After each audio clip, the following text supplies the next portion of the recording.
A Muslim stabbed 6 people on the street, random people, 4 random people, and his mother and brother. Stabs them on the street in France. It's unclear why he stabbed his mother and brother, but you know there are abundant justifications for that sort of thing within Islam. Right after these stabbings, he took out a Quran and a prayer rug and stayed right there on the scene praying where he was apprehended. Just to get everyone going, Muhammad said in Sunan ibn Majah, carry out Allah's punishments even against your own family members. So we don't know what the details are, but that's how people can justify honor killings and all sorts of other things they do against their own family members. In Jammu and Kashmir in India, a senior Hindu police officer, Hemant Kumar Lohia, I think I pronounced that one pretty well, actually, David. You got it. Anyway, Hemant Kumar Lohia, he was found dead at his home. He had a knife wound. Where do you think he had the knife wound, David? If you say neck, I'm going to throw my laptop across this room. Well, unfortunately, that is where he had it. So. Darn. All right, I changed my mind. He was found with his throat slit, and the suspect, Shah Mahmoud Selab, was settled in Las Cruces, New Mexico, to start a new life, and was the beneficiary of a great deal of generosity from numerous Americans in that area. But he was just arrested and charged with a child sex crime and the violent assault of a 12-year-old boy there in Las Cruces. A young woman named Nika Shakarami, who was 17 years old. She is one of the people who took off the hijab and was arrested by security forces and then died in their custody, like the woman who started off all these demonstrations, the Masa Amini, the 22-year-old woman who died in custody as well. Now, in both cases, the Islamic Republic official sources have put out the claim that these deaths were not the result of torture and abuse by their own forces. That rather, Masa Amini had a pre-existing undiagnosed heart condition and suddenly dropped dead in police custody, followed by Nika Shakarami accidentally falling off a roof. But my goodness, how courageous!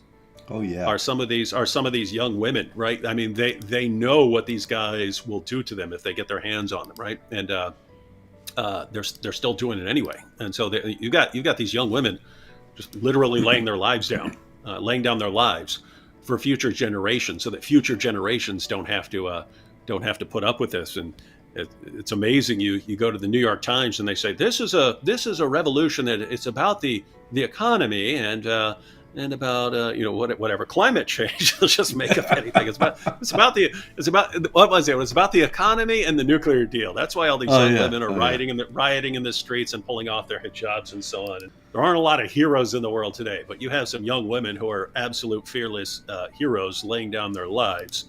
And and then you got the journalists reporting it's about the nuclear deal. That's why they're tearing off their hijabs and burning them and cutting their hair.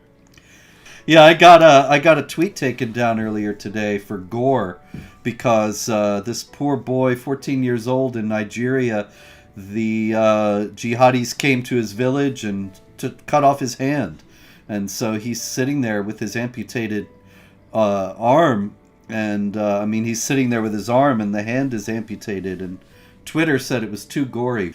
Burkina Faso, Muslims attacked a military convoy. The group Jamaat Nusrat al-Islam wal Muslimin, which is apparently better armed and better equipped than the Burkina Faso military. I'm sure that the Burkina Faso military is not a great powerhouse, but it's noteworthy that the jihadis in this region of Central and West Africa, they seem to have no obstacles to their spread. And the Nigerian government, which is where it all started in Nigeria, in that area, it never moves against them, or it doesn't do anything effective. And many people have said that it's very clear the Nigerian government is on their side, but then they act with impunity also in Burkina Faso, Cameroon, Niger, other places in that area. And you gotta wonder, how is it that these jihad groups are better equipped than the national militaries? And who is funding them? No, I mean, you're in a lot of places, and there are a lot of towns where, I mean, there are people who struggle to find food, and yet you're sitting there with AK-47s. You didn't get your money and go buy that. People are giving you these weapons because they want you to fight jihad for them, and they view their jihad as funding other people. Because Muhammad even said that. He said, he who funds a jihadi gets the same reward as the jihadi. All right, over to India.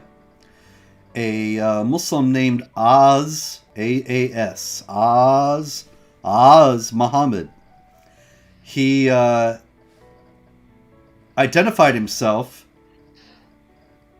as a Hindu and dressed as a Hindu, and he entered a Hindu temple in Uttar Pradesh state in India.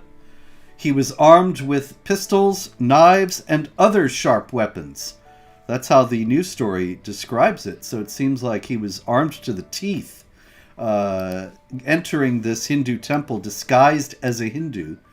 And he explained when he was discovered that he had intended to kill one of the Hindu leaders in the temple. But considering that he had so many weapons, it's likely that he also had other victims in mind. Also in India, a festival dedicated to the Hindu god Ganesh, and it involves dances called the Garba, that is a part of the worship of the Hindu god in this context. And there have been persistent incidents of Muslims trying to enter the dance. And I have a writer from India who writes at Jihad Watch who asked, you're talking about Muslims who don't even tolerate Hindu processions going past mosques on the street, and now they're suddenly trying to get into Hindu worship festivals. 24 men arrested in the UK for raping a single teen girl between the ages of 13 and 15. Some of their names have been released. Their names are, you ready? How many Muhammads are there? 2. 2 out Shocker. of 1, 2, 3, 4, 5, 6 names released. We have 2 Muhammads, 1 Khalid, 1 Omar, Right. 1 Jamil, and Brian. Brian? I suspect Brian's a convert. Yeah, Brian converted. They put his name in there to once again run interference for jihadis and cover. In Afghanistan, 4 people killed and 20 injured when a mosque was bombed in Kabul. And that must have been Islamophobes, right, David? Nobody else would do that. It's got to be. There's no other possibility in the universe. Actually, just in case people are taking you seriously, there are no Islamophobes in Afghanistan. Actually, there are probably plenty of secret ones, but the only people that would have bombed a mosque in Afghanistan would be Muslims of another sect. Pakistan, a lot of stories out of India and Pakistan this week, and a Hindu laborer, a woman in Pakistan, she went to ask her Muslim boss for her salary, and he thought the request was impertinent. So he hoisted her upside down, beat her, and then she was gang raped. Now, the gang rape is a particular form of punishment for women in the Islamic world, very common in Iran, because it's, I think, probably of the belief that's more prevalent among Shiites than Sunnis, that a woman who's been raped, of course, it's always her fault, because she's supposed to be preventing men from being tempted by wearing hijab or niqab or even the whole full burqa. And if she doesn't prevent the temptation, then the onus is on her. So a woman who's been raped is going to go to hell.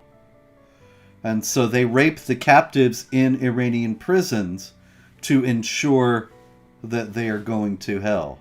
In Nigeria, 2 Christians were murdered. Of course, this is practically a daily story. And one of the Christian leaders in that country said, and I think he's right, this is a strategy of wiping the entire Christian population from our land.